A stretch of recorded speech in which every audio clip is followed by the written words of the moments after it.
We are being hypnotized by people like this. Newsreaders, politicians, teachers, lecturers. We are in a country and in a world that is being run by unbelievably sick people. The chasm between what we're told is going on and what is really going on is absolutely immense. Oh yeah, dude. There's some Nephilim shit.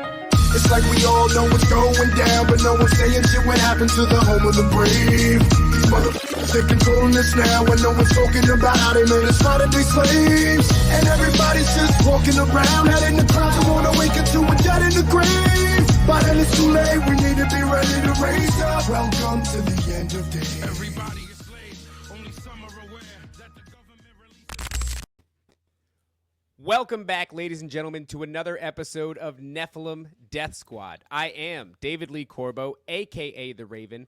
That is Top Lobster, the father of disinformation. And before we get into today's guest, I would like to remind all of our live viewers that this is only going to be a half an hour long preview. If you'd like to continue watching along and enjoy an ad-free viewing experience, you can go to patreon.com/Nephilim Death Squad. Otherwise, give it a couple of days, and the episode will drop in its entirety on YouTube and Rumble. Today's guest is Donnie of the Spellbreakers podcast. Donnie, if you could, for our audience who might not be familiar with you, let them know where they can find your work and what it is that you focus on. Hey guys, thanks for the invite here. Yeah, you can check me out on spellbreakerspodcast.com. I'm on all the majors: YouTube, Rumble, BitChute, Spotify, all that. Awesome. All right. Yeah, I pulled see. up your Twitter, right? Yeah, I pulled up his Twitter. Spellbreakers with a 3. got your YouTube, and yeah, man, you've done some growing since I think we met online not too long ago, right? Yeah, man, I've been growing. I've been watching you as well. Mad respect, Top, for everything you've been doing, man. No, you have your priorities a little bit backwards, sir. I have very little respect with what I do here. But thanks for coming on. We are fresh off the heels of Bohemian Grove. It feels weird, right, David? Like Yeah, I feel like it's very important for me to nail that intro in order to get back in the swing of things. That's how my psychology works. I'm like, there's a groove that we typically get in. We've been out of it now. Haven't made an episode of Nephilim Death Squad since sometime last week, and went through this jarring experience of Bohemian Grove. And yeah, so it's nice to be back in the chair doing something a lot less nerve-wracking than setting up and maintaining this live 2-day event. But one of the things that we spoke a little bit about, Donnie, and feel free to bring the conversation wherever you'd like, but you said something interesting in a conversation with Top. I think you used an expression, the localized consciousness of God. And before we started this episode, you said that you tend to focus more on the consciousness aspect, where some people, when it comes to conspiracy, certainly there are more nuts and bolts aspects to conspiracy theory. I think maybe, for example, 9/11 might fit that category a little bit more. And there are certainly political elements to conspiracy theory, spiritual elements, but consciousness is one that we don't explore maybe often enough. What is it that you mean by the consciousness aspect of things, and what brought you in that direction? Yeah, well, definitely a great question, and maybe the best way to answer that is just to give you a bit of background about myself. And like ever since a young age, I had very bizarre experiences that weren't really nobody could really tell me what was going on. So I was raised by a pastor, and so I was going to church twice a week. But then I was also, my ancestry is also Native, and so I kind of had that juxtaposition. And as a kid, I experienced what were called chakras, what the Indians and the Hindus call, chakras. I just felt them since I was a kid. I saw auras, and nobody could explain that to me. They just thought I was, that I was insane. To the point I actually had to go to the emergency room a few times because my chakras like burst open with energy, and people thought, I was dying. But, so I had all these weird experiences that weren't really explainable. And, as I grew up, like at a young age, I became a truther. So like I was dropping like jet fuel, steel beams, and like grade 8 and 9 and shit, right? Like, but behind the scenes, the more I kind of dug into all the rabbit holes, I saw that the biggest spell, if you will, is that they're hiding from us. And we can get into the is the nature of reality, and that we are much more miraculous beings than what we've been led to believe, and that the world is spiritual, it's not physical, and that even Christians, which I was brought up in, I live like an ethically Christian life. But a lot of Christians are still materialists in that they believe like matter is fundamental, but I don't really think the evidence shows that. And so, we can get into that today, but yeah. I'm excited. Yeah, you're walking a strange line here, but it's the line that we like to pick up and tug on every time we do this episode. Tell me a little bit more about your chakras exploding, because I might have had some kind of weird similar experience as a child as well, but I didn't need to go to the hospital. But I said it on the show before. I was sitting, listening, watching the Yankee game, listening to Michael Kay, and all of a sudden feeling myself like in the corner of the room, watching myself, like tingly feeling, very uncomfortable. And but I didn't freak out. I was a gangster about it. Didn't tell anybody either. And then I was like, I got back, and it would happen all the time with the Yankees. I don't know why. In a specific spot in my uncle's house, watching and listening to Michael Kay talk. But tell me about that. Yeah, man. Yeah, what you're experiencing is what's the phenomenon called non-local consciousness, right? Like our consciousness, it kind of hovers around our body. We think our consciousness originates in the brain. It doesn't. And we can transfer our consciousness anywhere. It's kind of tethered to our brain, but not in the brain. So that's what you're kind of experiencing. And yeah, back to the idea of chakras, like our bodies, I hate the new age, right? I beef on new age all the time. So I don't want to sound hippy dippy, right? But this is real stuff, right? Our bodies are energetic, and they have energetic centers where a lot of the meridians and stuff throughout the body are. And right, you have like your crown chakra all the way down to your root chakra. And since I was a kid, I always felt my heart chakra. Like I do it constantly all day. It literally feels like a burning fire in my chest, and it reacts to every experience I have. And it's actually my intuition. Like when I see somebody, it like kind of tells me like that guy's bad. And I can spot like people all my life. I've been able to like spot sociopaths, psychopaths immediately. And it's been the heart chakra guiding. And back to the hospital thing is you have your root chakra, which is like around your junk, right? And that's actually how you like ground your energy. And a healthy male should have like a grounded root chakra, right?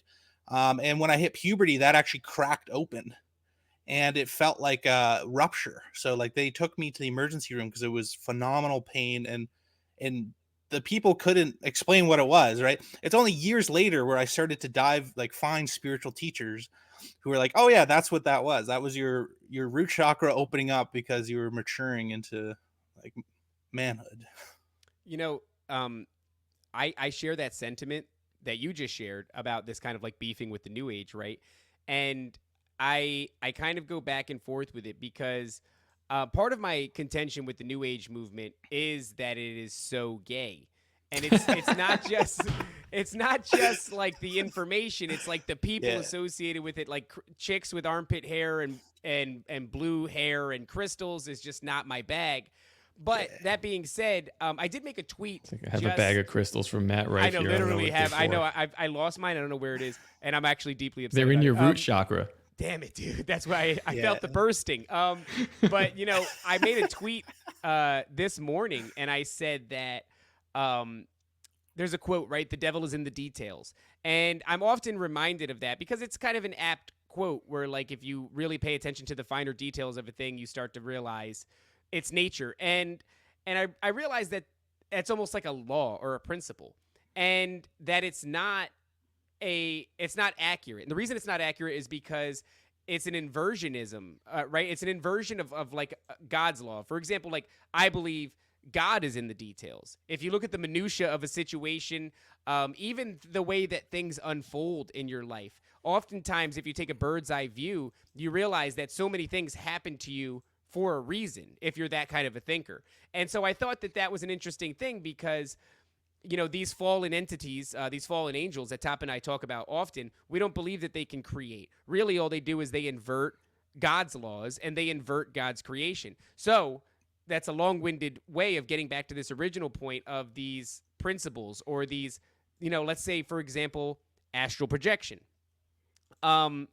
Is astral projection inherently bad? And it's like, I don't think that it is. I think that it is part of the nature of reality. It's part of the nature of God's creation, but it's one of the very many things that has been co-opted and inverted. And I think that we do have an absence of knowledge of the spiritual realm here in the West, and that is where the danger comes in. It's like, is astral projection inherently bad? No, probably not. But going there unarmed with the information that's required to understand the spiritual realm, that's where the danger comes into play. So I just wanted to say I share that sentiment with you because the New Age movement has done really irreversible damage to spirituality in so many ways because it's so cringy and it's also peppered with paganism.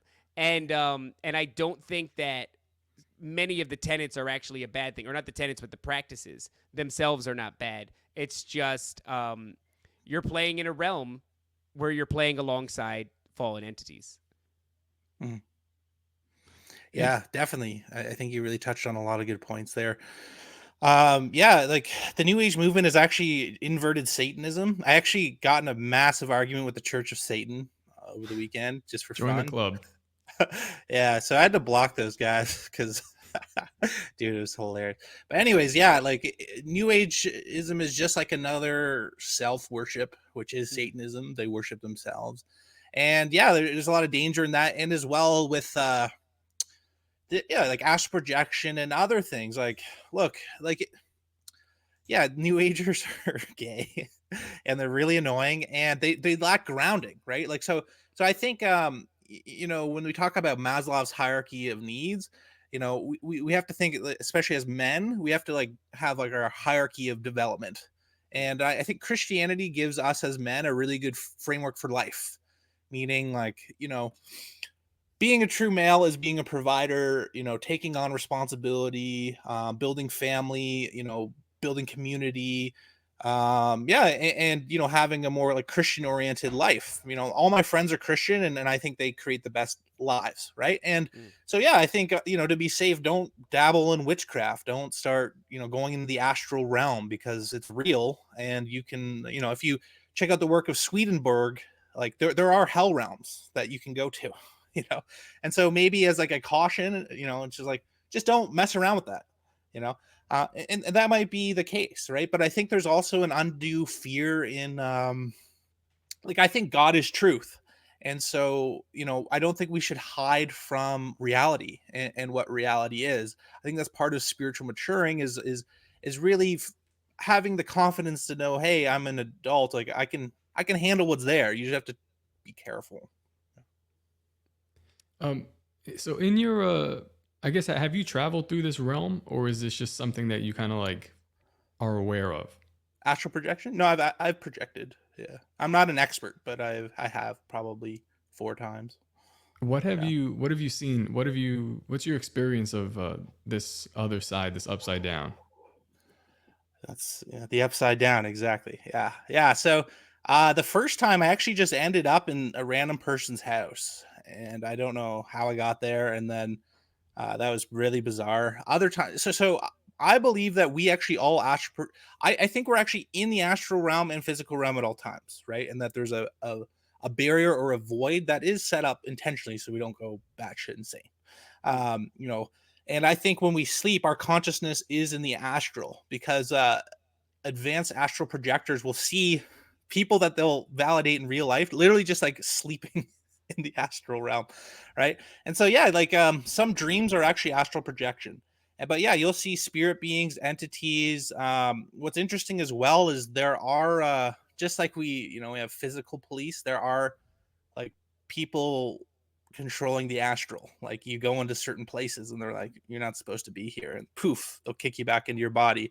Or there seems to be a management class, and the government actually employs like psychic spies as well to stop you from being able to mess around with like politicians and to go to deep underground bases and stuff. But yeah. So I've just experienced like weird entities and beings and seen people and yeah, done a few things, but I'm pretty amateur. Yeah. Well, that it's interesting because as obtuse as it is, what you've just said, I have heard that a lot from people who didn't have a bag to sell. You know what I mean? Who were describing things seemingly as honest as I've heard anybody describe things, and they echoed those sentiments of there is an entire apparatus in these realms that functions on a daily basis, or maybe daily isn't the word to use because it seems that there's a time dilation issue that people will often talk about when they visit this realm. But yeah, there are people there with jobs. I've heard this before, and that there is a rhyme or reason. I guess to some extent, when you think of a dream, you think of like this disjointed, jarring experience that has no rhyme or reason and is potentially just made up of symbols that are meaningful to your subconscious. It's your subconscious's way of communing with you, which, by the way, I think was one of the most damning analyses to ever hit the psychological realm, right? When it comes to sort of the gatekeepers in psychology, to have reduced dreams to simply a way that the subconscious mind unpacks things like trauma and such through the art of symbols. That is, maybe there is some element of that, and I'm willing to entertain that idea.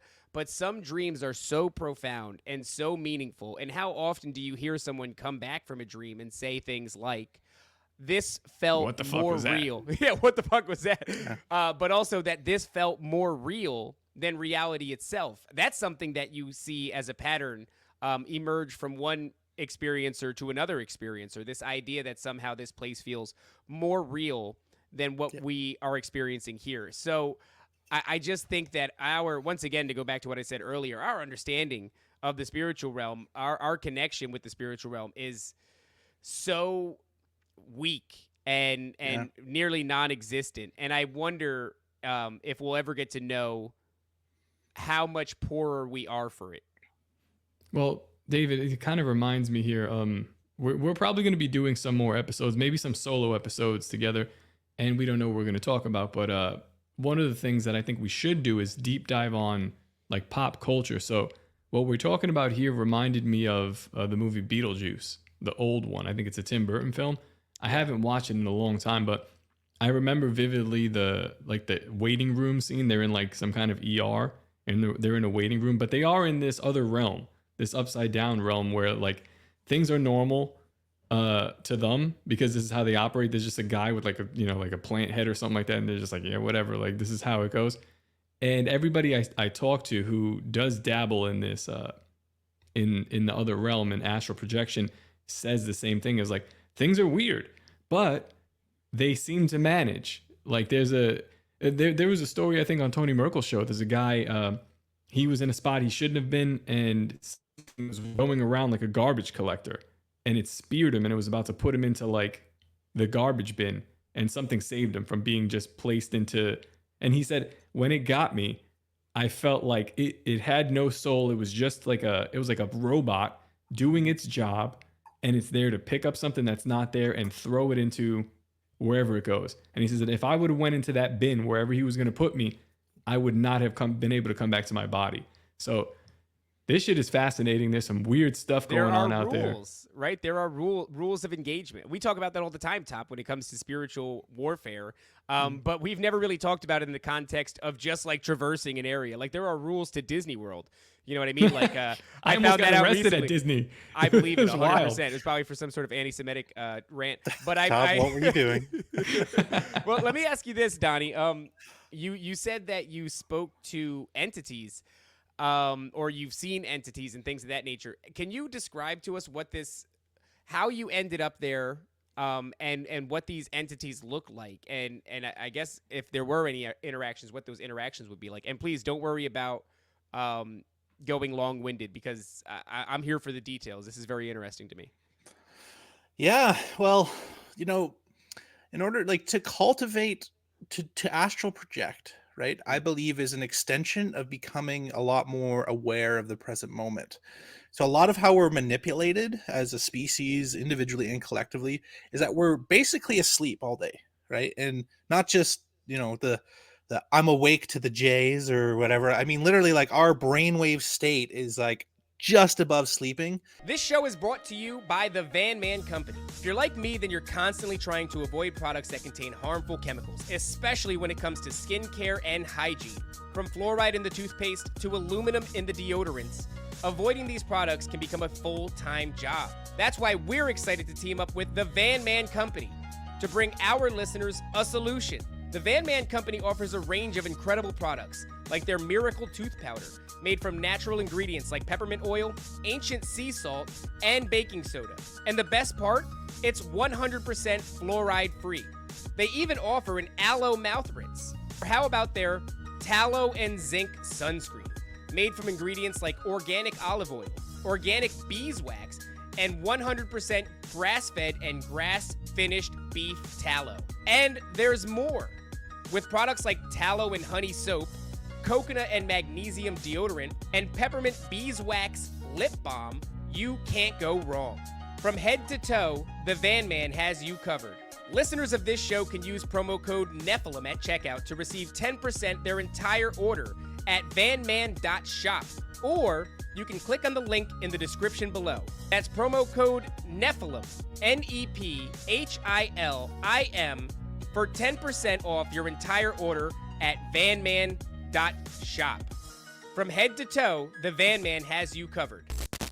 So we're pretty much like 90% on autopilot, right? So we actually, as a form of spiritual practice, need to daily practice presence, being present in the moment, and actually just being aware of our surroundings, and even like have a degree of skepticism, right? So, for those who have practiced lucid dreaming, we do these things. We do reality checks 5-10 times a day, and you ingrain that into yourself to when it transfers to when you're sleeping, you start to think, oh, there's a flying pink elephant, like maybe something's off here, right? And then cultivating the ability to lucid dream, extending that further, is astral projection, because we're all in these realms all the time, especially when we sleep, but we're just not aware.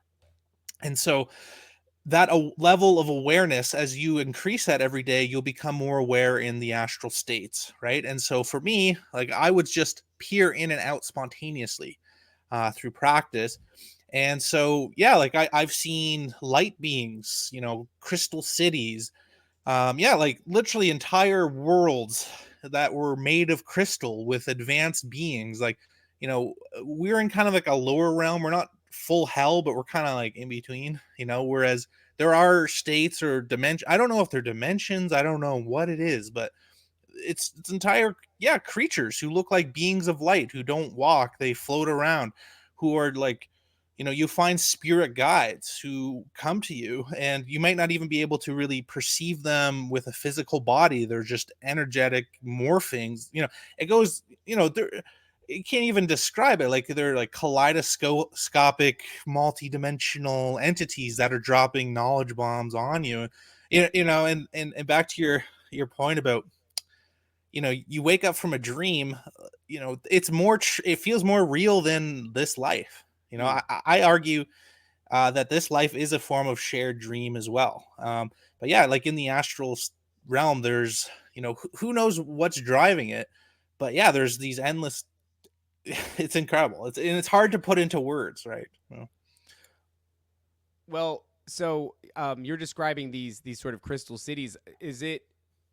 Do you feel, is it overwhelming, the sensation that this is a real place, or could this be some sort of a construct? Because it does seem that, like I said, I believe that there is something much deeper to dreams, but I do leave room for this idea of constructs made by the mind and a sort of a way of your subconscious communicating with you. This crystal city, for example, is there any room in your mind that was a construct, or was that indeed a place? Yeah, that's a great question. Honestly, I think the more we dive into even the nature of reality, back to this idea of materialism, maybe everything exists in the mind. Maybe we're all in the mind of God, right?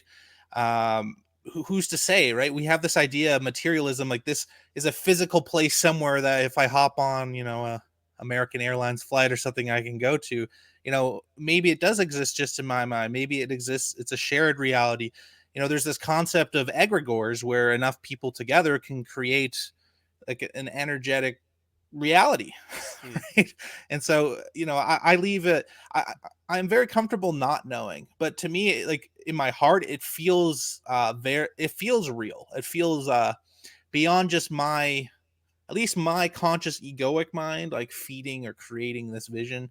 Like when I lucid dream, I'm like, let's fly, let's do this, let's do that. Whereas this is like a level of data and information and experiences that, at least in my conscious mind, I have had no reference point for. So that's what leads me to think it's probably real. But yeah, who knows, man? Are you regularly lucid dreaming now? Like, do you have an issue? Because one of the fears that I have is like I really like my sleep, and I get a lot of sleep, and I probably still need more. I don't know what's the matter with me, but I worry that if I start practicing some form of astral projection or some form of lucid dreaming, that my days of having just a regular night's sleep are going to be gone. Yeah. Well, lucid dreaming, you can still go REM, you can still sleep just fine. Having said that, I think the risk is, there's a reason why the veil exists. There's a reason why we don't see all the entities around us at all times. There's a reason why we are in our bodies in this reality, and we still have to pay bills, and we still have the, have to live an actual life in the ground. And that's what I call grounded, is like grounded in present in your daily life, right? We still have to do these things. And I think the largest risk that I've experienced in my life is like, if you go too into like, I used to meditate 3-4 hours a day, and I get into states of consciousness that are just like incredible, right? And you start astral projecting and all of this stuff, and I think the risk is that you get too far gone in those realms, and I think that is the trap, and that is the risk, because then you start to neglect your life, right? And so, I think there's balance to be had. I think you can do these things well, but I think you have to balance it with realizing that we're meant to be here, and the veil is there for the reason that we're not just, going off. Because I know guys who just do this all the time, and they're pretty like wacky people. And like I got bills, bitch. Well, that's funny because so one of the things that is becoming very obvious to us lately is that there seems to be not only other realms, but that people are seemingly occupied in other realms. Like you could go to these other places, you might have an entire different life, different persona, occupation of sorts, and this is something that has been, especially through the work of Tony Merkel, something that we've become very aware of lately.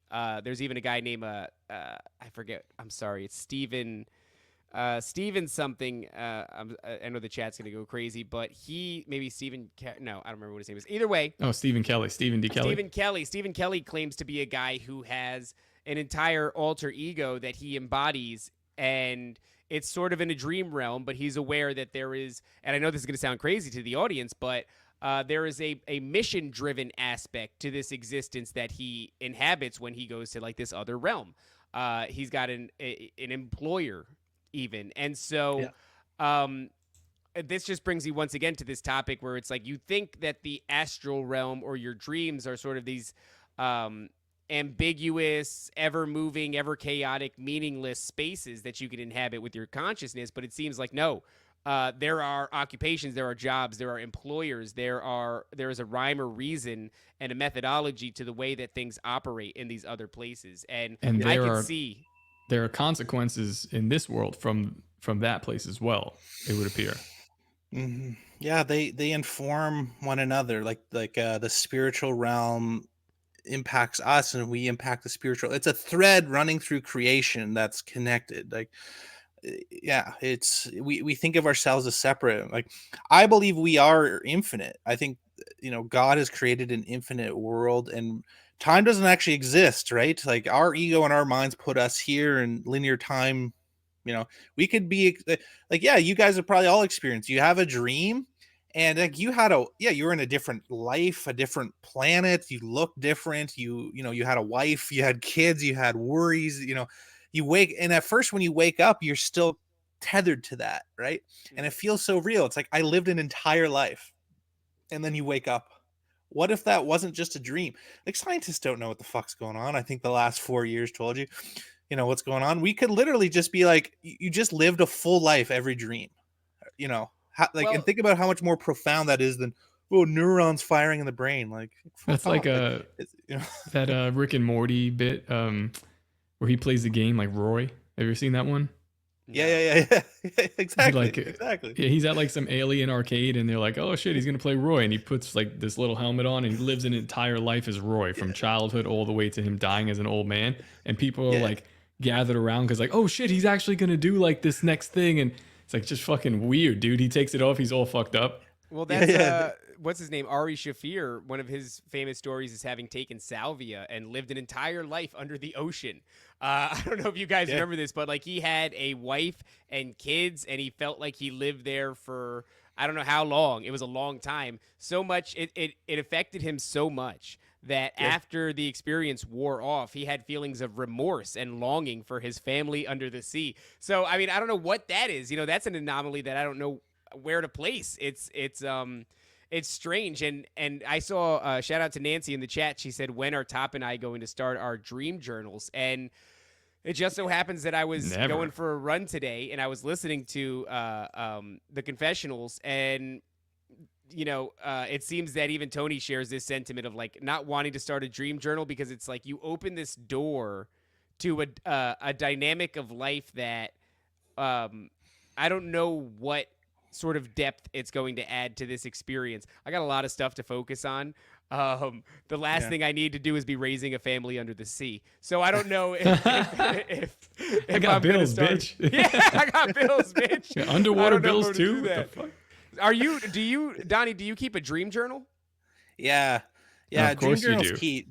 Just have it by the bed. Like, don't people get so gay with it? Like, dude, a lot of these things just do like a few minutes a day. Like, wake up before you get out of bed. Just like, what do you remember? Write it down, and then like go about your day. Like, you don't have to make a big deal about it, But yeah, like again, this is back to the spiritual practice of cultivating awareness, right? Like the reason why we're manipulated, the reason why people are in a stupor is because they're largely unconscious, right? And so the more you can just like, even if you just like stop and focus on your breath, or be like, I exist. Oh, I can feel my heartbeat. Like if you meditate on presence, you can start to feel like your blood pumping through your body. You can hear like, a bird, a mile away. You can hear all these things that are there at all times that you don't see, right? And the more you do that, I think that's also how you commune with God. I think devil is in the past and focuses on fear of the future. God is the eternal present moment.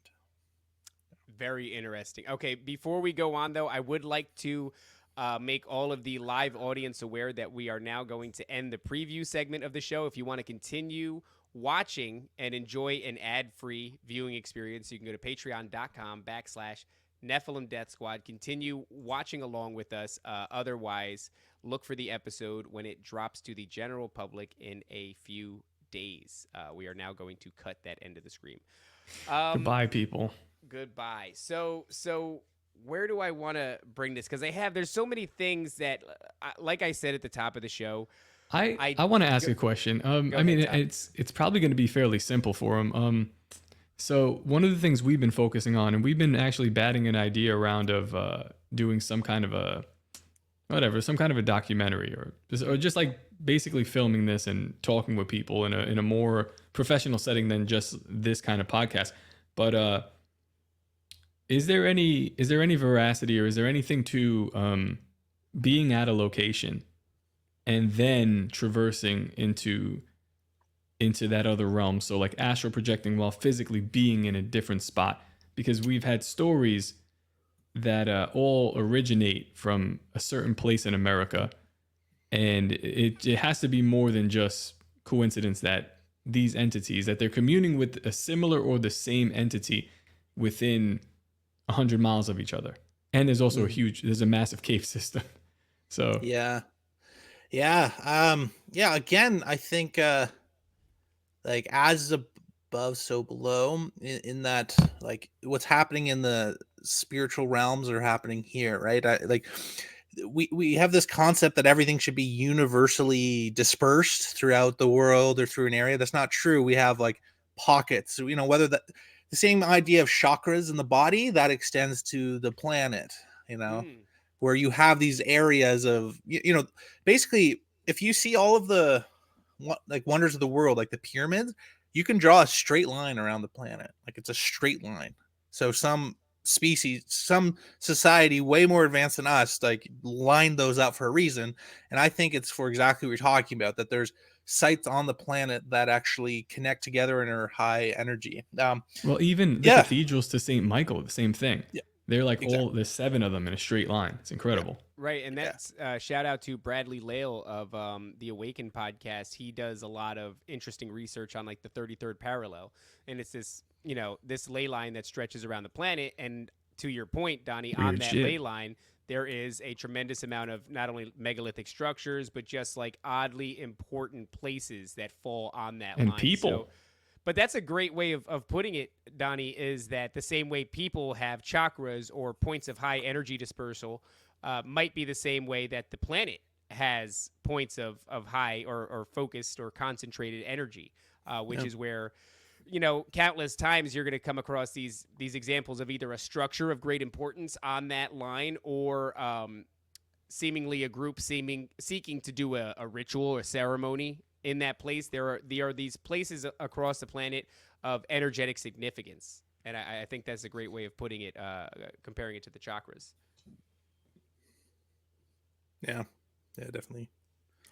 So the reason that Top bought that, well, actually, I don't want to go there yet. I'd like to ask you something that you alluded to when we first started. I asked you, I think I said, how long have you been doing this or something of that nature? And you said that you had a lot of experiences growing up. What did you mean by that? What are the nature of these experiences? Yeah, so I spoke to you before about chakras, like feeling it my whole life. I my family are part. I'm part native, and Mm. some of my family were actually like native elders, like highly revered.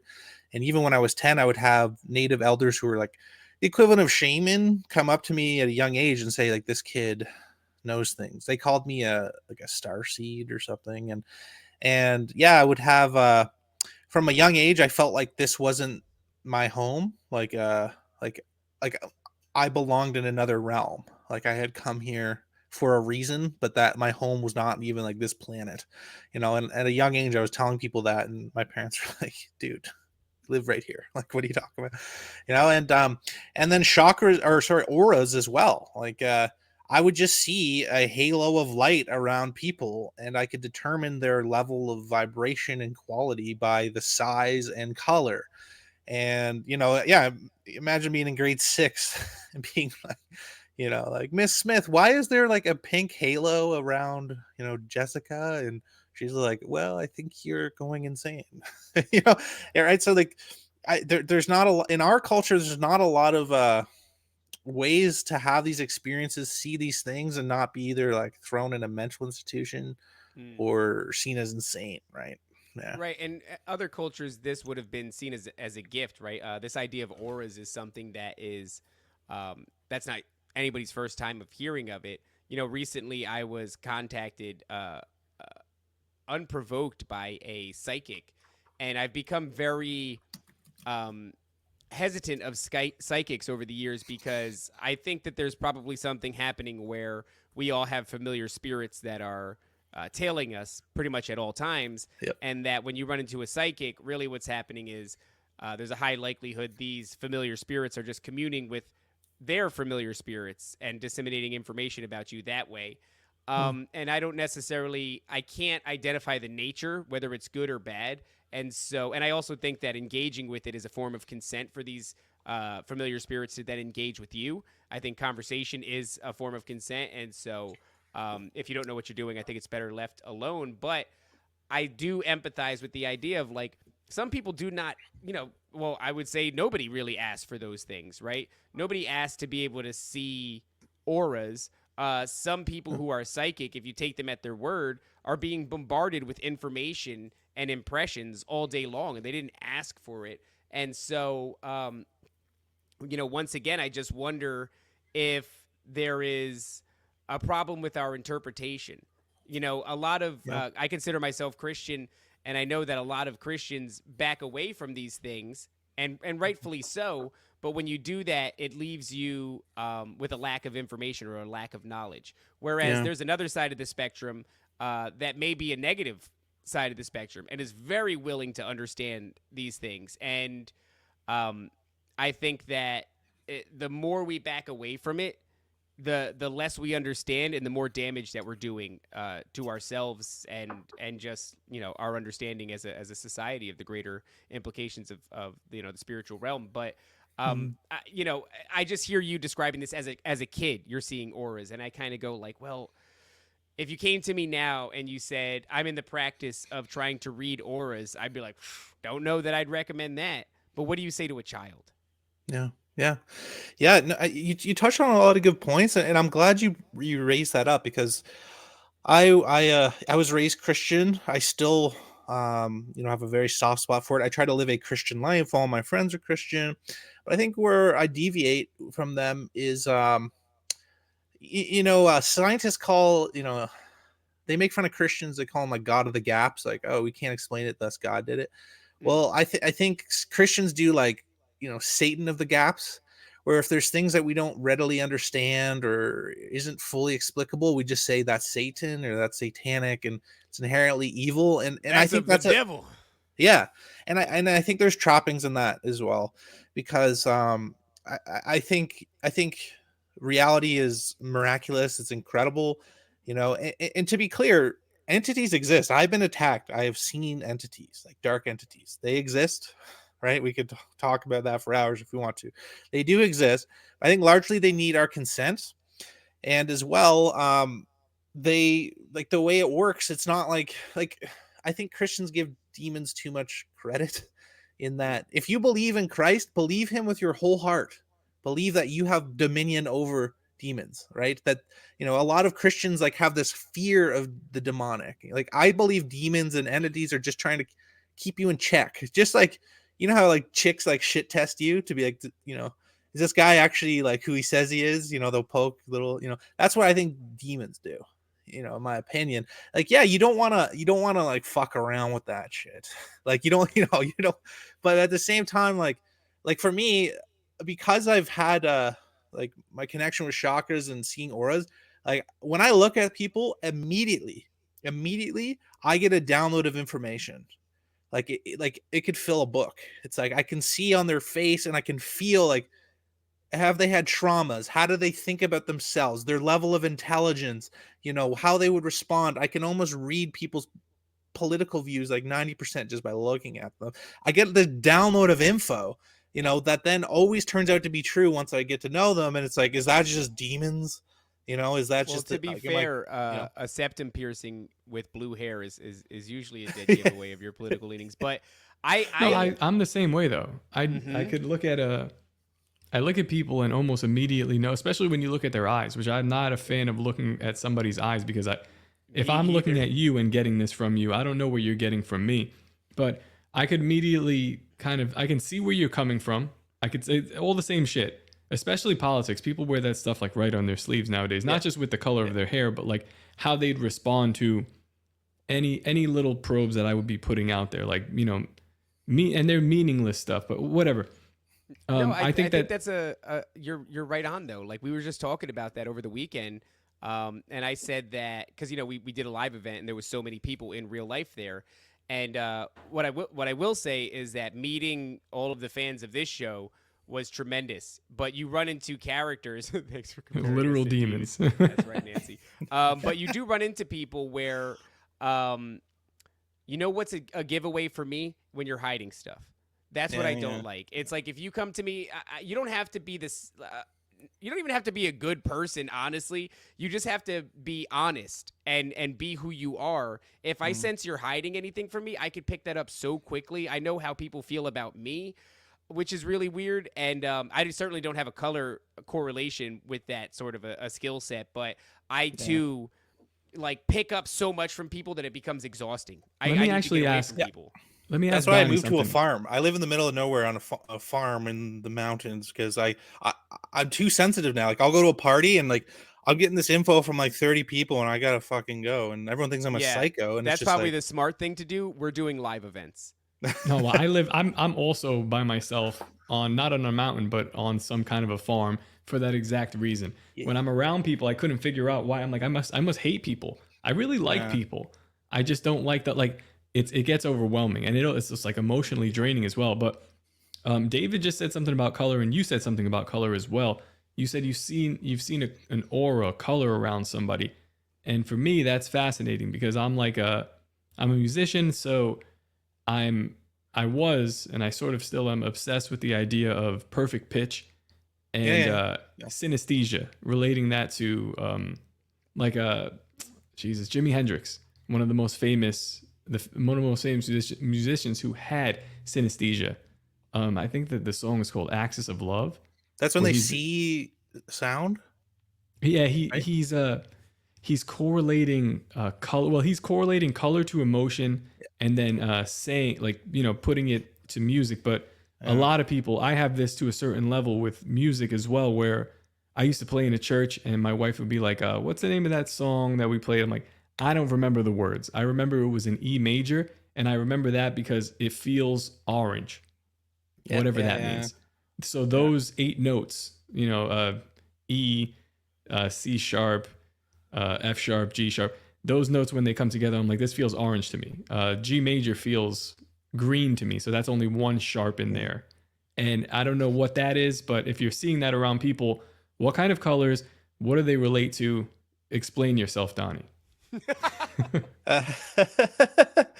Yeah, man. Like I didn't know. Like again, I had I had no reference point. I had nobody guiding me through this. It was only years later where I got into the Eastern thought and Eastern spirituality that I'm like, oh, that's what that is, right? Like everybody would say was like, yeah, like you're crazy or whatever, right? But yeah, like we are energetic beings, and we all have. I forget I don't know if it's Stanislav Grof, but anyways, in the 1800s, he made a camera that could see auras, right? Like they exist. But yeah, like basically, Is that the Dicinian glass? that's a little different, but similar. Okay. Yeah, yeah. Those guys made some like I think it was like red glasses that they could see like demons and shit. Yeah. Yeah, that's crazy. But yeah, it's not totally dissimilar, right? And yeah, so like I would just see like I see energetic disturbances around all living things, even plants and trees. I'm not a tree hugger, but like I just see like a glow, an outline. It'd be kind of like if you shined a light behind somebody and you see it, right? It's just and again, what's crazy is their auras will shrink or expand depending on their vibe. Like somebody who's in lower vibe states, like fear or shame or depression, their aura shrinks down. And what's crazy is I'll be at parties and I'll see like like it's not static, it's like dynamic, and it's fucked. So I actually like honestly try to turn this shit off because like I'm like what this isn't helping me. But Can I ask you this, think Donnie? When it comes to the colors, have you noticed a correlation yet between what colors are consistently associated with people that tend to be your favorite? yeah, it's like kind of rosy, like rose quartz. Yeah. And gold. I find like gold to like white is more pure. Interesting. Yeah. But like rosy is more, my experience have been more like heart-centered people who it's just like a really good vibe, like even if he's a far lefty, the dude's like just like loving, genuine person. So like even though he's a communist, he's like feeding the homeless, so I like him more than the Christian who like does fuck all. You know what I mean? So yeah, like I like people who are more heart connected, I'd say there's more like it's like a pinky rose quartz. And then yeah, kind of like white light and gold. So What's the most aggressive? Like Yes. somebody who's like aggressively off-putting. What does that look like to you? I see them having really small auras. It's like only like it's a really dense like outline. It almost is like a shadow. It's like a dark purple, like almost black gray, and it's more of a feeling. Yeah, it's like somebody who's like kind of what I would call higher vibe or in more of a love state, higher consciousness. It's like an expansion, right? Like your auras go big. And I've had Indian people literally just randomly at parties when I used to live in Toronto, like come up to be like, your aura is like the size of this room. And I was like, okay, well. This episode is brought to you by landofbiltong.com. Biltong is a traditional form of dried, cured meat which originated from southern African countries. And at Anton's Land of Biltong, they use premium cuts of Angus and Wagyu beef. They handcraft their own spice blends and slowly dry age their meats to give you biltong with a unique and satisfying flavor. Unlike popular brands of beef jerky that are filled with preservatives and chemicals, food colorings, and sugars, Anton's Biltong is made with natural ingredients. When I'm doing diets like the ketogenic diet or the carnivore diet, I can just reach over and grab a bag of Anton's Biltong, and there's no harm done. I'm able to snack and not feel guilty about it. I genuinely love Anton's Biltong. In fact, in between shows when we're doing a double day and I don't have time to cook for myself, I just walk over to the kitchen real quick, grab a bag, and chow down. Listeners of this show can go to landofbiltong.com and use promo code Nephilim to get 10% off all of their orders. Anton's Biltong plus landofbiltong.com is currently offering free shipping on any orders over $49.95. That's promo code Nephilim to receive 10% off your entire order from landofbiltong.com. Biltong is not just food, but a way of life. Then I drink a few more beers and it goes away. It goes away. But yeah, it's like this like dense, and lower vibe people have like a very dense, small aura. You can barely see it. At least for me. That's another question. I mean, I feel like this is not how the episode was going, how I thought it would go, but it's fine. Yeah, you just happened to show up with stuff that we're really interested in. Yeah, I was like, tell us the finer details of how this works. Forget about what we were going to talk about. Here we go. Can you see it through a computer? Or is it an in-person thing? Ooh, I've never tried. It's Tops best with the brown. white. What color? I'm brown. Yeah. Yeah. No, I see that you don't have a soul because you're not white. So you're not white. Right, Oh my god! Oh my god! I know you're Nephilim trying blood. to get white accepting though, Top. I see what you're doing. I've turned on the white people, and they've now kicked me out. Now I'm embracing my trash Puerto Rican heritage. Toplobster.com. Yeah, we're Trash Island, bro. That's it. Unbelievable. Yeah. So, yeah. do you notice any sort of patterns? Like, how would I put this? You mentioned before that people who are in a state of fear might have one aura. And to me, this suggests that maybe from emotional state to emotional state, someone's aura could change from one color to the next. Is this the case? Yeah. It's like trauma as well, right? As well, you can see connections. Like, so I'm not as spiritually tuned into other people, right? And it's more of a sense, but you can, with sociopaths. So I work in sales. That's what I do professionally. And dude, nothing but sociopaths. The ones that are crushing at sales the most Insane people. Yeah, they're insane people. So the funny thing is it's actually two. It's either straight socios or it's like deep empaths. And there's like actually no middle ground, and it's hard to know if most people. Right? I'm not going to claim which one I am, but I used to be in sales, and I was really good for a long. I'm going to say that I would hope that it's empath because I used to crush at furniture sales, and there was a kind of a character that would also be really good, but they would go into this like song and dance and act. And it was a character they would put on, and this would allow them to close sales, and they were just counting money. I actually stopped mine because what ended up happening I would start to tell people when my boss wasn't around, like, hey, if you say that you'll buy it, but you want it for this price, which is like 60% off, trust me, my boss is going to give it to you. He just wants the sale. And I started doing that a lot. And then what ended up happening is there was one day in particular, my boss had given me the shit about, why is everybody coming with prices that are 60, 65% off? All your deals are happening at this price. And so one day some guy walks in, and to make a long story short, he beats me to death on the price. He ends up getting like 65, 70% off.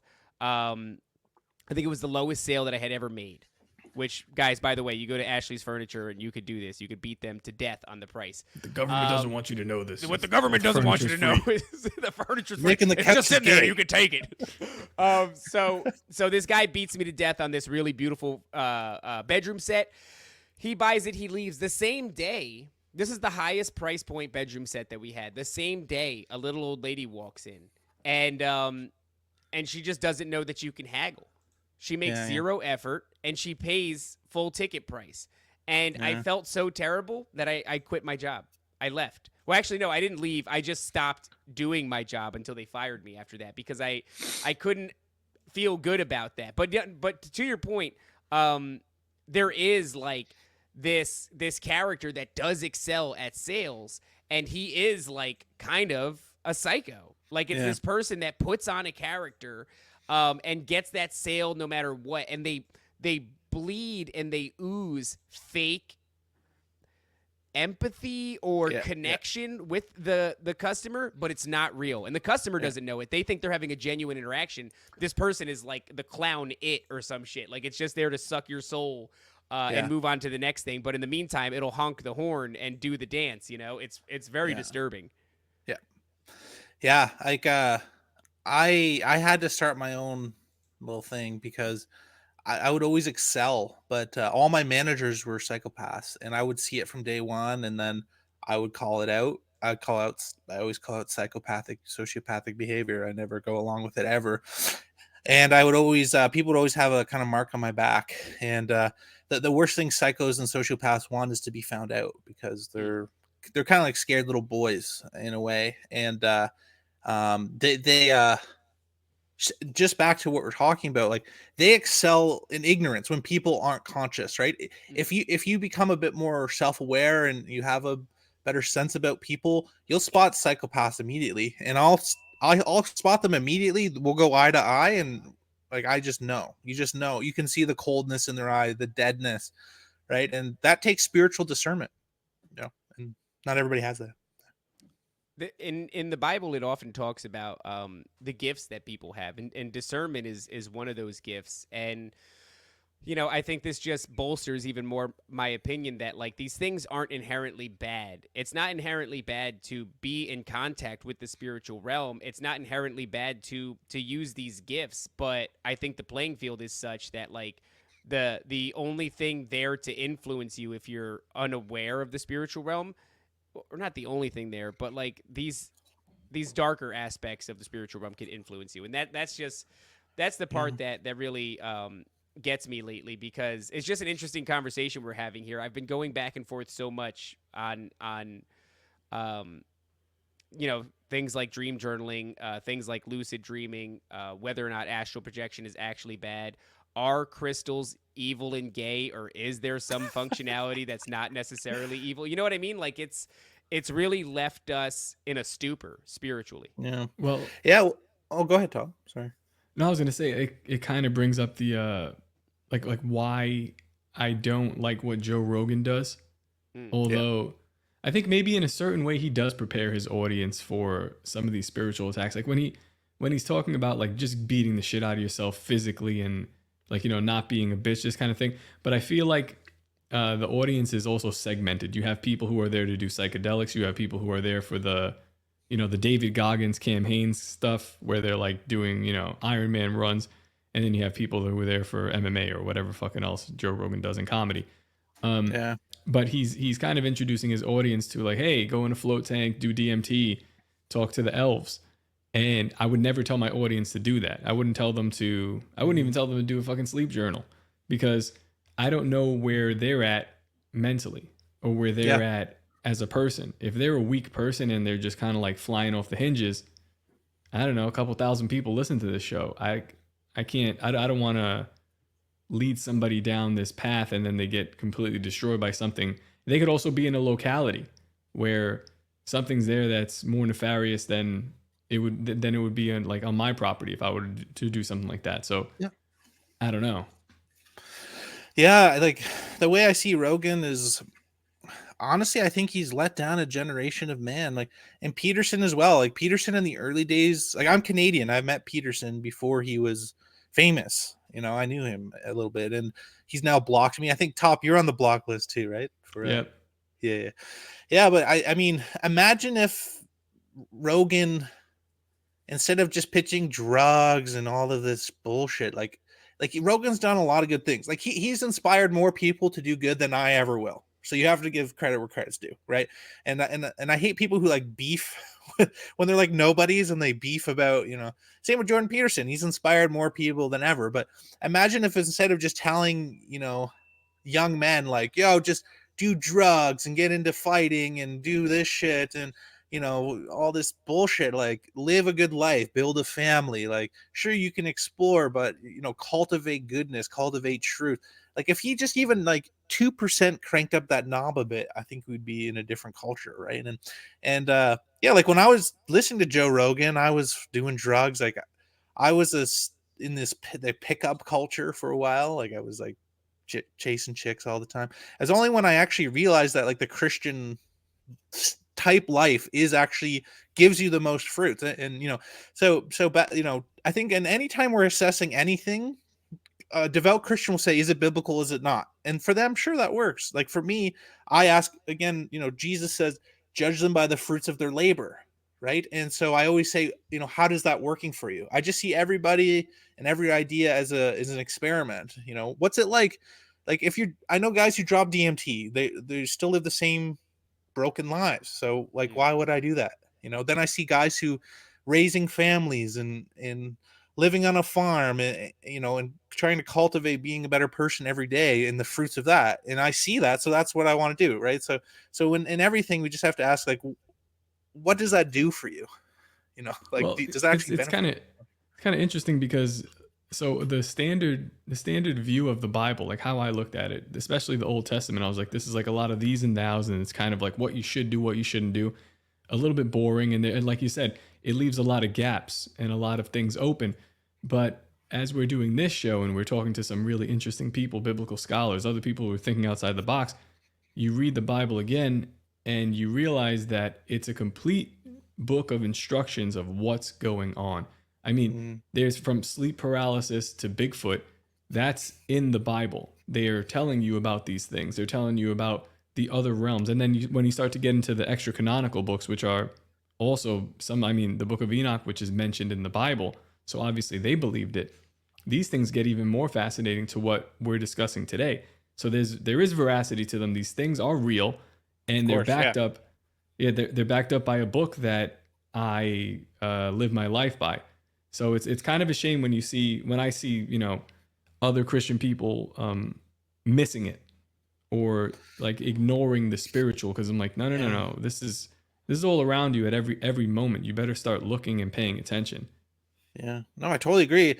And I struggle too. Like I've been trying to find churches my whole life. You know, like my wife's Christian. And so around here, we try to find churches. The only ones that we get close with are literally just like home Bible studies where there are people who are kind of done with church, you know, and I wouldn't want to discourage people from church. I think cultivating community and all of that, you know, it's all good. It just, for me, my whole life, I haven't found a church where I got along with the people, you know, and a lot of them I don't think really believe in God, like a living God that exists. It's kind of like this, I don't know, they're asleep too, you know what I mean? And, you know, like one of my favorite Bible quotes is Luke 17:20. It's basically Jesus answered, God's kingdom is coming, but not in the way you will be able to see with your eyes. People will say, look, here it is, or there it is, because God's kingdom is within you. Like, have you heard a Christian do a sermon on, hey, they say Jesus, the kingdom of heaven, which is infinity, is within you. You know, like, let's talk about that. Like, what does that mean? And that's top when you're like, what do you want to talk about? I was like, well, let's go there. Cause what Christian will say, oh, did you know the kingdom of God dwelleth within you? Like, that's kind of a big deal. isn't it?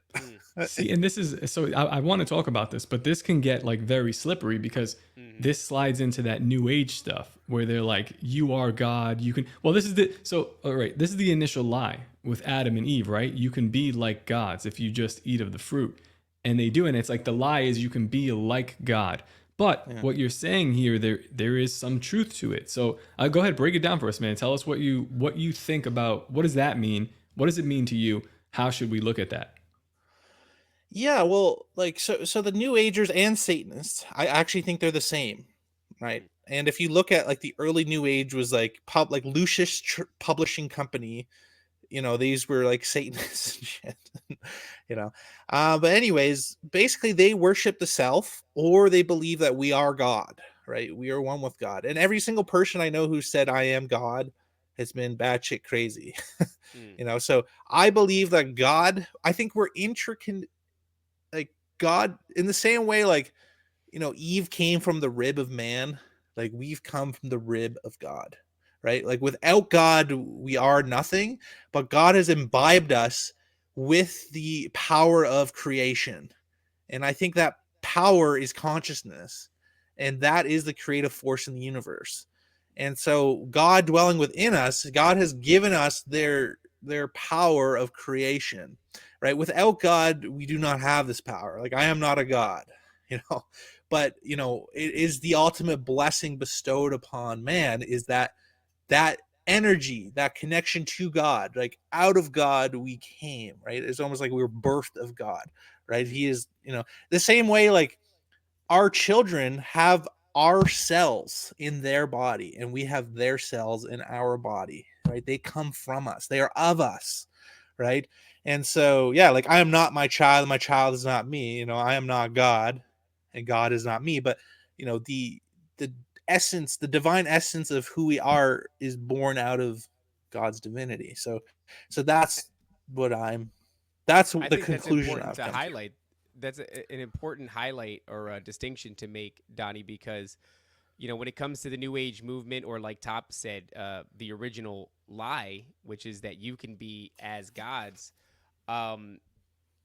wouldn't be appealing if it wasn't almost close to the truth. There's something there in that we are created by God, but to then go a step further and say you can be as God, that's where the lie is. But it's like so much of this stuff is only effective at entrapping people and making them into what is essentially almost cult members. It's only effective because there is some parcel, some nugget of truth within the doctrine that is. That's why even like when it comes to, we have a fan of the show, shout out Not Nice Guy. He is Mormon, and I know he has a lot of love for the Mormon Church. And when I look at Mormonism, or I look at anything, my wife is an ex-Jehovah's Witness. There is a lot wrong, but there's also things they would never have been so successful and flourished in the way that they have if all of it wasn't built around some nugget of truth. Now, does that turn into a game of telephone?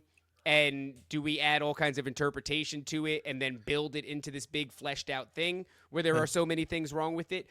Yeah, sure. But I don't think that you would ever have a long lasting organization or a people's without people do not continue if their basis is not if there's not some truth at the root of it. And so I think that even the same thing with the New Age movement, in many ways you could almost say that the New Age movement has a lot of it because they get to have all of the things that Christians are too afraid to look at, which is kind and of there's power in it. Substantially. And there is power in it. Yes. Yeah. But then, dude, you look at most of these New Agers' lives, like they spiral. Like yes. They're well, when you said that, Donnie, when you were like, I don't know a single dude who's ever espoused that I am God, that's just crushing. Yeah. Like, yeah, I know a couple of them, and they're all pretty unhinged. Doesn't look like they wash their hair. They don't smell too great. So, yeah, I mean, yeah, I get that. Yeah. Exactly. They do comedy at Bohemian Grove. Yeah, I get it.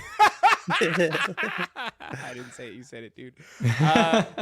But I mean, that's I think that you were saying before, Donnie, about people who, you know, you'd rather take like a Democrat that you can tell is a kind person and that really cares to live by some sort of moral tenets in their life, and that, you know, some people who claim to be Christian who are just like going through the motions and haven't done anything that is worth a damn.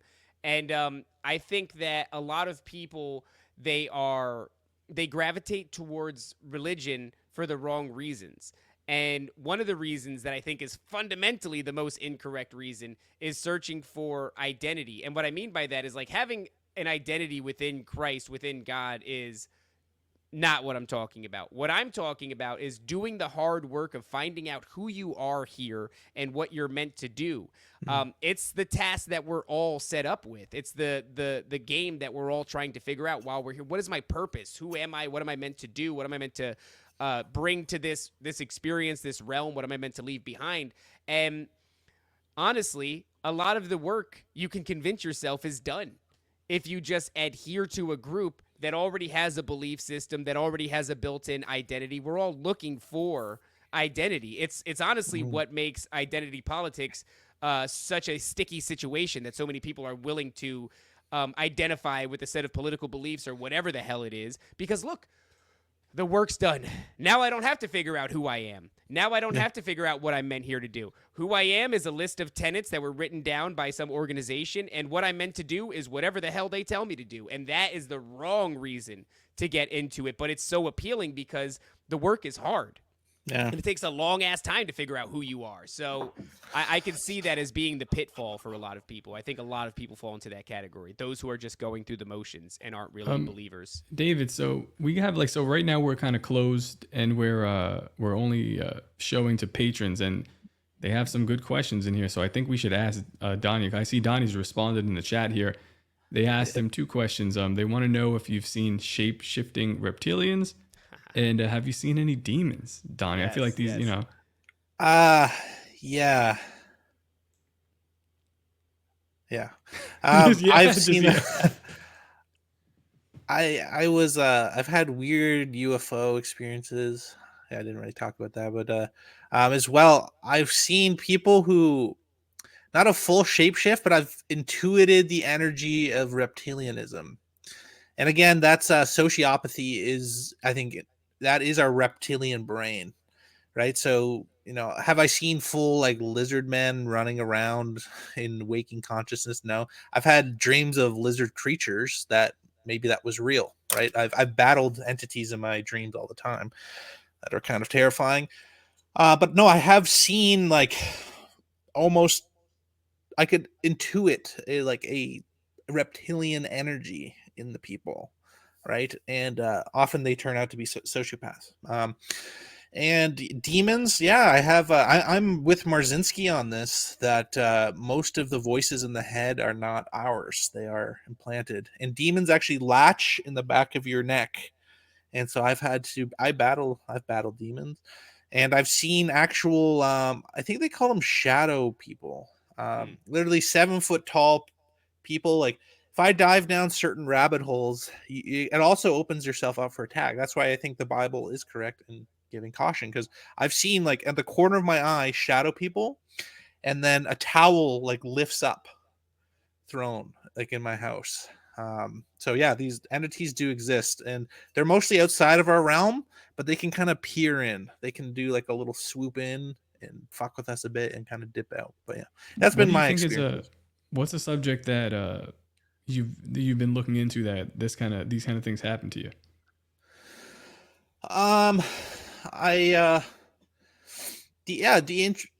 Getting into darker subjects. So like studying about demons and how demons work and their purpose, and like ritual sacrifice, and like black magic. I actually have become friends with, and he's an ex high priest of black magic who did blood sacrifices.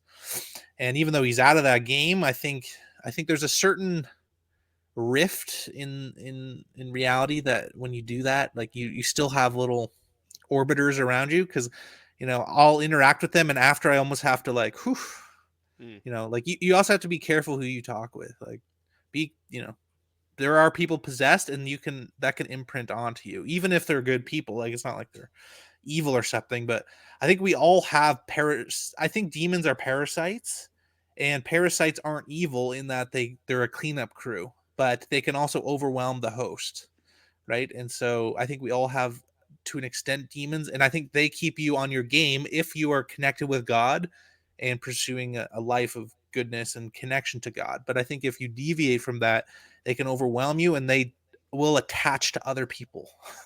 So you got to be careful. Do you think that they have like in the heavenly realm, the angels have jobs?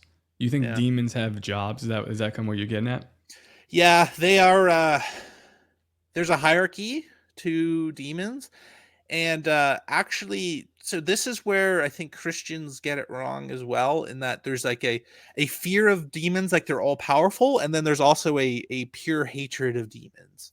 Today's episode is brought to you by PurgeStore.com. What if I told you that more people have died from parasites than have ever died from war? What if I told you that diseases like cancer, multiple sclerosis, acne rosacea, and rheumatoid arthritis can all be treated with parasite medication? Rid your body of these all too common parasites by using Purge Parasite Cleanse. Purge Parasite Cleanse is made with ingredients like zinc, carrot powder, garlic, black walnut. These are all natural ingredients that keep you safe while killing the parasites. And while you're on PurgeStore.com, try out their Digestimes to promote healthy gut bacteria and aid in digestion. These, as well as any other products on PurgeStore.com, can be purchased with a promo code NEPHILIM, NEPHILIM, will save you 15% off of your entire purchase at PurgeStore.com.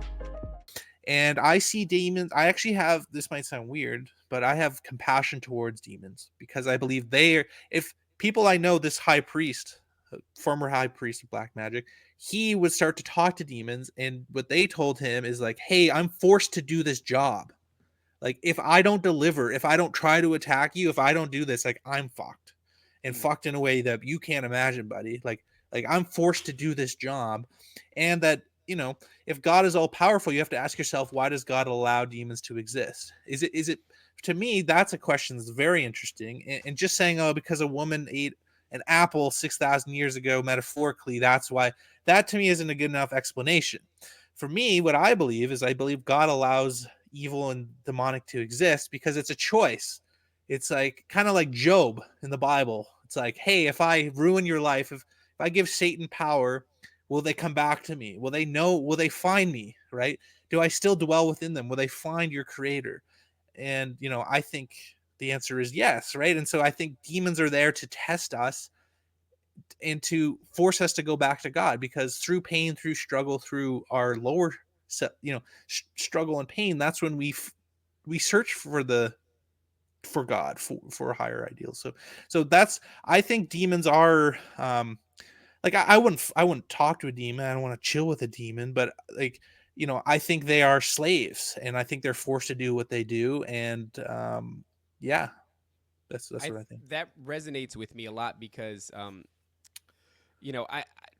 we have our ideas about how demons came about. When it comes to the Book of Enoch, it says pretty explicitly, and I know it's an extra canonical book, so it's not something that you'd have to rip away from me. If you just showed me some compelling evidence, then I would second guess myself. But we know how they came about. It seems to be the disembodied spirits of the Nephilim, is my estimation, and certainly one that people like L.A. Marzulli or Gary Wayne maintain. But yeah, I do feel like, the more we go down this path, the more we realize, like, there is a real legalese to the spiritual realm, and that everybody has their jobs and their positions and their roles that they play. And so the idea that their role explicitly is to tempt man, because what good is your love for God if there is no other choice? Mm-hmm. Well, what was that? You remember the story about Bigfoot? The lady that was talking with the Bigfoot? Oh, she claimed that she was having a dialogue with the Bigfoot over time, telepathic communications, and that it visited over and over again. Eventually, it divulged to her in some way, shape, or form that it was what it called an Eliud, which is an offspring of a Nephilim, and that it was seeking redemption, which is fascinating, that this sentiment of redemption is something that is even meaningful to, you know, this entity. And, you know, it brings about a much bigger question, right? Because we talk to Dustin Nemos periodically on this show, and he says that there are no redemption for the Nephilim, that Jesus Christ died for the sins of man, and that these things, genetically speaking, are not men, and therefore there is no redemption for them. And that's a bummer. But I do also, I empathize with that sentiment, Donnie, of like feeling compassion for these things, because But here's the thing, though. Don't leave out the end of that story with the Bigfoot, because it was an amiable Bigfoot or whatever, a Sasquatch, but in the end, it tried to get her into some weird New Age shit. So I was like, yeah, I'm seeking redemption, all this, and it's like there's always this like weird one lie in the end that is just a twist of truth. Like they can't help but to do this thing. So it's like maybe it is in their nature. Maybe it is their job. It's their job. Yeah, they're varying degrees of malevolence that they show. Some are like outright like torturous demons. Some are kind of like, oh, this is not so bad. But I feel like they should never be trusted under any circumstances, because their job is to do this. Yes, they should also be cast out of any authority that they would take over your life with extreme prejudice. I think that's the thing too. It's like, you know, hating them is one thing, but casting them out with extreme prejudice seems like the name of the game. Yeah, and I think that's like the concept of consent is an incredible in the spiritual circles. Is, you know, we could talk for hours just about that, but again, like I don't think a lot of Christians really believe in a true living God who has liberated them, right? Because when they talk about demons and evil, they talk about they are ever present and have total dominion and power over them and their lives, and I don't think that's a faith-based mindset. You know, that's actually Jesus. Great. I'm sorry to interrupt, Donnie, but maybe one of you guys know, either Donnie or Top. What's that? There's a story in the Bible, or a line in the Bible, where it talks about when Satan is cast out before mankind, and that the way we'll see him, the visage that he'll take, is we'll almost be in a state of like, this is the thing that we allowed to torment us. Yeah. Well, like even getting into the, you know, like I'm Canadian, right? And we've been through a fucking insane tyranny, right? But it's literally just like one effeminate homosexual who's like enslaving 40 million. Like the history of Canada, bro. We're in the fucking Arctic. Like I'm in zone 2 here. Zone 1 is the Arctic. You know what I mean? Like we're fucking hard people who have been like pumping oil, cutting down fucking trees, and now we have like some like little faggy 130-pound dude like fucking everything up, you know. And everyone, their only answer in the truth, like I've coined what's called the post-truther movement. It's like, okay, we know this is bad. What do we do now, right? And basically everybody just says, well, maybe have we tried complaining online? You know, maybe that's the solution, right? Like, have we tried that enough? Like, so we, you know, it's now year like 8 of just bitching online. You know, maybe we could try something new. You know, right, and but that's a guy that if they casted him out into the streets in his underwear, people would look at him and go, "This is the guy that we allowed to lock everything down. This is the guy that's been the bane of our existence." Yeah, and that's not even just Trudeau. That's all of them. Like, you know, you see all these fucking demons and creatures. Owen Benjamin, that dude makes a lot of spells, man. I love that guy. And like, yeah, he did that one. Like one of the top dudes in Hollywood was just like a 3'9" like Jew who like, you know, couldn't like bang some Hollywood actress because he was like a fucking goblin. So then he went on a tear. You know, these are the like, yeah, Wizard of Oz, like behind the curtain. Like our enemies are weak, and it's because we consent to it. That's all they do. They're masters of spellcraft, and so they just and it's all in our minds, right? And so I believe any true Christian should believe that you have the power of liberation, right? That these beings have no authority over you. And in life, like the reason why the world is the way it is because we largely we consent every day. And we don't consent by our vote. We consent by our behavior, by our tolerance, by our apathy, by our non-action, by our buying those products, or fucking looking at porn, or, you know, watching shitty movies. You know, all of these things we form a collective consent around. So we've given these people consent to govern. not through democracy, but through our collective actions. So, You know, so the actual battle is in the mind. Like if we can change the consciousness of people, we will change the world overnight. And we have so much power as individuals and power gifted to us by God. We just have to actually exercise it, and we haven't yet.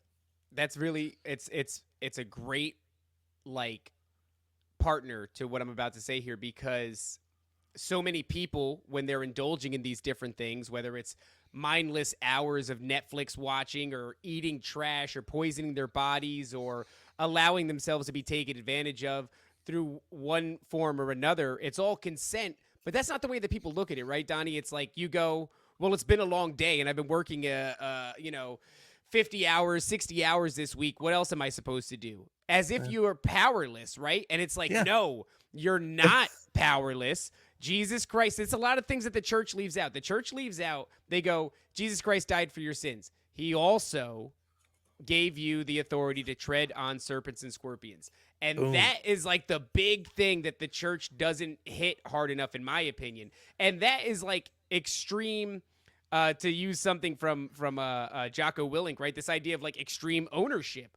Like, own your shit. You have way more authority than you believe. You're not just lost in a river against your will and woe is me, what am I supposed to do? Might as well eat the junk food and jerk off to the porn and watch the brain rot television. Like, no, dude, you're an authoritative figure who can wield the power of Jesus Christ to cast out the thing that ails humanity. And instead we're going, oh, well, what else are we supposed to do? That is, not great. Dude, you totally get it. It's exactly it. And like, so like, I was hip to the JQ for several years now. I partook in oven math, in my teens actually. So I knew these spells for a while. I didn't put all the pieces together the last few years, but now I think that's a classic example of what we're seeing is like, now it's like, oh, the Jews made us do it. And my theory about the Jews, just as an aside, okay, so I think that the Jews thousands of years ago started digging into the nature of reality, and they basically like hit the wall of the matrix, and they found the construct, and then basically like the demons or the archons, the ruler of this world, like said like, hey, you can run this system for us, and we'll drop knowledge on you. So like we'll give you knowledge, but you got to like fucking run this plantation. And that's why when you see all this evil shit, you see like J's popping out everywhere, and I don't think all of them are aware of it, but I think that's what's going on. Like they and I don't want to call them like satanic, and I don't want to say all of them or anything, but I think they literally came against the construct of our reality, and they're kind of managing it like like farmhands or something. I right? like that. Yeah, that they're middle analogy management so much that I now adopt that as what But that's such a great way of putting it. That's exactly what it is, right? I mean, so if they are God's chosen people, then they're brought up, and Adam walked with God. He knows a lot of these secrets. Yes, the Jews are hatmen, tiny hatmen. So they walked with God. They would know these secrets. And every single time they'll go, like Moses goes up the mountain to get the commandments. They come down and they're like, we built a calf and we're worshiping, because they understand there's power in this. They understand Moloch. They understand that. And they're like, we can get this right now. I don't have to wait 3 days, oy vey, for him to come down. It's like, we can do this right now. So they do have that code. They have that matrix unlocked, but it's again, the choice of, well, what do you want? Do you want to delay gratification, or do you want to have it right now? And that's like, this is a human struggle all the time. And they want it right now. For sure. Yeah, and like this is why I believe as Christians you need to cultivate like Christ levels of compassion, because like most of these J's, like just think about how blessed we are to have a family, have a wife that loves you. You know what I mean? Have a beautiful family, have friends that actually care about you. Like, do you know how blessed that is? People don't realize how blessed you are if you just, have those things. Like, imagine having like billions of dollars and like nobody liking you at all, ever, except for the ability that you can help them, maintain or grow their power. You know what I mean? Imagine, like, I feel bad, when you see the Golem character in Lord of the Rings, right? It's like, you can hate Golem for being an evil fucking fiend for the ring, but like, you have a certain degree of compassion for that guy. And that's how I feel about people who don't know God, and even people in high places of power, because if you don't have love in your life, like that is the ultimate blessing. And, and so, it's just, I know a lot of Christians, I don't know. You know I when the wish last like time somebody hugged Joe Biden out of like genuine love Yeah. was? That's actually kind of a really sad Yeah. thought experiment. When was the last time Joe Biden, who's on his way out, was probably Dana Carvey in a rubber mask, but wherever Joe Biden's body is, when was the last time it was hugged by anybody who loved him? Good There you go. God. Good Yeah. God. Well, that's like, Just like I mean, The Boys. Doesn't The Boys nail it? I don't know if you watch that show. I've watched a little bit No. of it, the old No. seasons. There's a character, Homelander. It's a great. I mean, it's made by lefties, but I think it's a great representation of what would happen and what does happen when you have these created people who are then they kind of they came out of nowhere and all of a sudden they're politicians or actors or musicians or whatever. But Homelander was a created person. He's the strongest character. He's the Superman, and they raised him inside of like a bunker, and they didn't hug him. They didn't love him. He was a science experiment. And when he gets out, he's a complete sociopath. And I love his character, but he's insane because he's not capable of regular human emotion. So it's like they absolutely nailed it. They don't understand how close they are. They don't understand why I think he's the good guy is what I'm trying to say. Yeah. I think he's the good guy. No, but I do think you should, in many ways, pity them. And I believe that's even what Gandalf says about Gollum when they're in Helm's Deep, I think it is, or I forget what the name of the place is, but he's talking about Gollum and Frodo's like expressing his hatred for him, and he says that he should kill him, and Gandalf is like, kill him? You should pity him. He's a tortured creature. This is his only modality of being. You've got no idea what it's like to be that this disgusting, pitiful creature. And so, yeah. And I think that's how we're controlled as well. Like we're all energetic, right? And the more we put in our energy, like we create egregores, we create cults, like in the real world and also spiritually with our mind. Like You're literally talking to two cult leaders right now. Yeah, like like they want you to hate. They don't care if you hate or love. They just want that energy, that loosh. They want to steal your fucking, so if you have a love, like if you get connected to God enough, you'll just have a background compassion mindset. Like, don't get me wrong. If somebody like a pedo, I'm going to deal with. If somebody steps on my property, like I'm going to fucking step on them. I'm not saying like, everything's love and light, but I just mean generally, if you can start to cultivate compassion to people, to like love your enemies, right? It's not pussy shit. It's like the most it's like the boss level training, because it gives you that power, right? And it also lowers their power, right? If you have a whole nation hating on people, it doesn't matter. Like, you think people love the dictators of fucking countries? No, their hate is what perpetuates that. If they said, if they were like, this is just some little Napoleon little pussy, like, fuck this guy, let's create our own world, it would be over, right? But when everyone's hating them, you create that tension, that juxtaposition, which allows for demonic influence, allows for them to gain power, where we need to actually, like, compassion will remove that. I couldn't imagine what it's like to be one of these like kind of cold-hearted reptilian elite, because I guess what allows them to be it is that they're at such a upper echelon of life that they have all these sort of like aspects of decadence, and they can have whatever they want and things of that nature. Because when life really beats you down, like I've been poor pretty much my entire life. I grew up in the slums, and we've always been like that. And with that comes a lot of like down moments, but those moments are in stark contrast to like the beautiful moments. And I don't think that I would trade that if you said, let me take away all the beautiful moments of like friendship and companionship and love and, fatherhood and being a husband. We'll take away all that, but we'll give you all of the materialistic things. Like, that's the experience that we're living, or they're living rather. Well, that's the book of Ecclesiastes, right? This is what happened with King Solomon. It's just the dude had everything. And when you have everything, you like life is just kind of doled down on the edges. So you start looking for a little bit more, and there you go.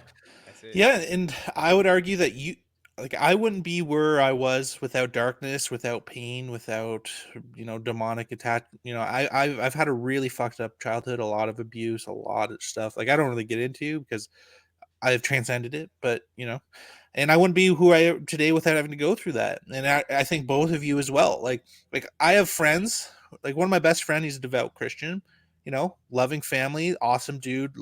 Like he's inspired me to live a Christian life. But the difference is like he was raised also in a Christian family where they were very always loving. There was no abuse. There was no like divorces. There was no mental illness and insanity. They were wealthy because he was, very devoted to his craft. There wasn't drug abuse. There wasn't shit. And so part of him is like, he's a Christian, but in a way he said this to me, like almost goes through the motions. Whereas me, like, because of where I've come from, I know God is real. Like I've had to, because of being in darkness, I know God is real. I know evil exists. I know demons are real because I've experienced them. Whereas, for a lot of Christians, it's like theoretical. And I'm not judging them for it. He's had a blessed life. I don't want to give my kids a life where they don't experience undue trauma and dysfunction and abuse. This episode is brought to you by Matt Rife and his team over at RealRifeTechnology.com, the home of the Real Rife machine. A Real Rife machine is an electromagnetic radio frequency device engineered by Dr. Royal Raymond Rife in the 1920s, used to address various health concerns. Unlike imitation devices on the market today, Rife Technology was co-founded by Dr. Rife's relatives and longtime friend of the show, Matthew Rife. Real Rife machines are the cutting edge in wellness technology. I personally own one, and I use it all the time. I like to tune my Real Rife machine to the frequencies that help with addiction, to help curb my sugar cravings. Their Royal Rife machine is recognized as a general wellness product by the FDA. They're great for weight optimization and fitness improvement, mental clarity and cognitive functions, sleep enhancement and mood balance, vitality and sexual functions, digestive health and immune boost, skin radiance and endurance boost, healthy blood pressure maintenance, and more. And while you're on RealRifeTechnologies.com, be sure to check out the other products they offer and use promo code NEPHILIM for 15% off your entire order. That's promo code NEPHILIM, NEPHILIM, for 15% off your entire order when you visit RealRifeTechnology.com. But then it's a trade-off where through darkness, that's when I think we find God. Right. Yeah, no, you're right. That's who you find. That's how you find yourself. Like I wouldn't be who I am if there wasn't a certain level of darkness in my past. And I often think about that for my kids, where like I took them out of New York City and I'm like, oh, they're never going to be able to ride a, subway train with a black eye blasting fucking Bluetooth speaker. But it builds character. And it's like, well, what do you do in that situation? Like they don't even know about the bus. They're seeing goats and shit across the streets. Like, I don't know what's going to happen to them. They're going to be fucked up. Well, that's the trade-off though, right? Like, you can't appreciate the light without the darkness kind of thing. Like I might not be so concrete in my knowledge of God being real if it wasn't for having been forced to lean on him. Yeah. That's really what, so when you live this life of, and I think I'm kind of in the same thing. It's like, I know a lot of my character was built from the things that I went through, but my son's not. Like I was looking at him the other day and I was like, you know what? This kid doesn't have the rage that I had as a kid. Yeah. And it's like a real thing though, because I remember being full of rage as a kid, like full of anger. And like this kid's he just doesn't have that. And, there's almost this point where I'm like, is there going to be development without these big traumatic moments? But I think probably on the other end of this, I'll find out that he's better off than I was. Donnie, we have to bring it in for a landing here. I do have to leave. I have to go pick up my wife soon. Is there any parting words that you'd like to drop on the audience before we wrap this up? Yeah, man. Well, I just want to thank you guys for the opportunity. I feel like we didn't even scratch the surface. So if it's ever on the table, I'd love to do it again or have you guys on my podcast. Maybe we could do a back and forth. I really love your guys' vibe. But yeah, I would just say ultimately, like, especially those who are Christian or who believe in God, like really believe in God. Like, believe that you have that power, that you have that dominion, you know, that, like, even when we look at the world, do not, like, I think doom and despair is a sin. And I think spreading doom and despair should be illegal. And I think we need to be lights of the world. And one of my favorite quotes of the Bible, or passages in the Bible, Matthew 17:20. Jesus said, "Because you have so little faith, truly I tell you, if you have the faith as small as a mustard seed, you can move mountains. Move from here to there. Move from here to there, and it will move. Nothing will be impossible." And I think if we all have that spirit, in our life, and we cultivate lives based off that, we will change what is the global homo agenda into a much better place. So yeah, I would say that's kind of it from me. And yeah, please guys, if you can, I'm like shadow banned, so it means a lot if your audience can YouTube, the Spellbreakers podcast, Rumble, Twitter. Yeah. That's it. Of course, guys, go and follow Donnie at the Spellbreakers podcast. Does the spellbreakerspodcast.com work? Does that bring you there, or can they find you on maybe X and get a hold of all your stuff that way? Yeah, that works. So just find me YouTube, Rumble, Twitter. I started typing you in. Spellbreakers is one word. As soon as you get to spell and then drop that B, he pops up immediately. So guys, go and follow Donnie, support him. I can tell you, Donnie, just based off of the chat in this small audience, our Patreon subscribers, this is a very well-received episode. Everybody's big fan. So, of course, you're always welcome back on the show. And we'd love to do a swap cast or maybe come on your show sometimes.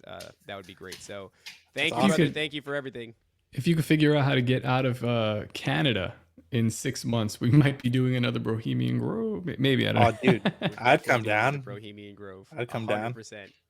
You guys are like Florida, right? Miami? We're in Florida, yeah. I mean, eventually we're taking them out of state. We have a lot of requests for like West Coast and things of that nature. But yeah, definitely going to be doing another one in 6 months. And if you can make it out, if they'll let you escape Kamida, then you can come on down here. And you've got an open invitation to Bohemian Grove.